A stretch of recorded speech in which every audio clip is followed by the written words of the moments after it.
Hey guys, and welcome back to the randomized K-On! Pokemon Team series. Let's see what our adorable Nodoka-chan gets to use. Nodoka's first Pokemon will be Chatot. I guess it could be worse. When you think of most flying normal types on teams, I'm pretty sure Chatot very rarely comes to mind. It's a cute Pokemon with an interesting gimmick, but there are so many other birds that outclass it. Its stats for the most part are really bad.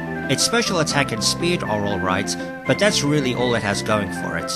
For level up moves, it has some pretty strong attacks, including its signature move Chatter. For TMs, there's really nothing to talk about.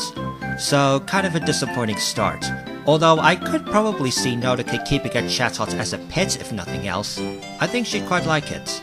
Nodoka's second Pokemon will be Lumineon. Now that's a pretty graceful looking Pokemon to get. I don't really know much about Lumineon's viability, and I haven't used one myself, although once I get the Sinnoh remakes, maybe I'll try it. Its stats are pretty average, with speed being the highest, although still not wildly impressive. For level up moves, it has a tiny bit of variety with water, flying and bug moves, so that's pretty good. For TMs, it's limited like a lot of pure water types, so still not stellar by any means, but not exactly useless.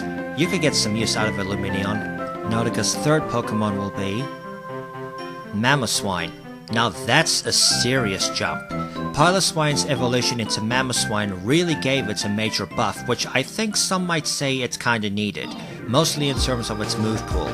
Although actually getting a Swine past the Gen 4 games is pretty annoying due to having to hatch a Swine up knowing ancient power. It has fantastic HP and physical attack, so it'll hit like a truck. For level up moves, some good stab moves. And while Ice Beam is usually superior to Ice Fang, it's not as big a deal on Mamoswine since its special attack isn't too good. For TMs, some rock moves to give it extra coverage against fire types, but that's about it. So a massive jump in quality. Having a strong ice type for Cynthia is always appreciated. And while you could probably debate which is better between Mamoswine and some other ice types like Weavile, this is still a good team member to have. Nodoka's fourth Pokemon will be Staraptor. That is phenomenal. Staraptor is widely praised as one of, if not the best regional bird, and I think it's safe to say a staple on any Sinnoh team. It has fantastic physical attack and speed, so it will hit really hard and damn fast, and it's not what you would call frail either.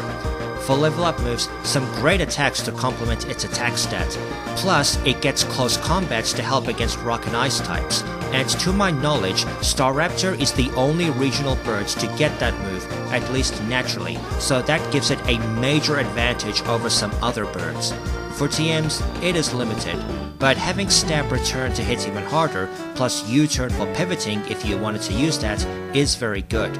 So this is a fantastic Pokemon to have. I don't believe I have ever heard anything negative said about Staraptor. If you want to play a Sinnoh game, this is easily one of the best team members you can have.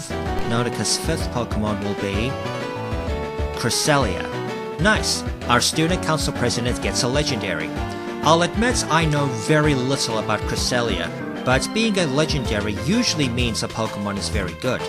Looking at its stats, Cresselia seems to be a Pokemon more geared towards defense, which makes me think it would be used for stalling and such, kinda like Pokemon such as Umbreon and Shuckle. For level up moves, it does have some strong attacks, but as it's a legendary, most come very late, and it doesn't really have the attacking stats to make use of them. For TMs, it's pretty small in terms of variety. So while getting a legendary is fantastic, based on my personal observation, this isn't really a Pokemon you would use for all-out attack. But I might be wrong about that, so feel free to correct me down below. And Nodoka's last Pokemon will be Milotek. That's a very strong way to end this team. If you play Gen 3 or 4, Milotek is a very annoying Pokemon to get, but I think it's one of those Pokemon that are well worth the wait. It has pretty good stats, being incredibly bulky defensively and hitting reasonably hard with its special attack. For level up moves, it's not bad. Water Pulse is definitely the best all-around attack it learns, and Recover will keep it topped up and help it stick around for a while. For TMs, having the addition of Dragon Pulse in addition to the Ice moves for countering Dragon types is something I don't think a lot of other Water types can brag about. So this is very much a Pokemon I'm happy to see cap this team off. You have to work a bit to get it, especially with the whole finding a Feebas part, but it's very much worth it in the end. And that's it for Nodoka's Gen 14. I'm very concerned about her severe electric weakness, but as was pointed out in an earlier episode, getting duplicate types is something that will happen with the randomizer. As always, please rate, comment and subscribe. Don't forget to follow me on Twitter. Feel free to come join me on Discord. Consider backing me on Patreon. And remember to stay chilled.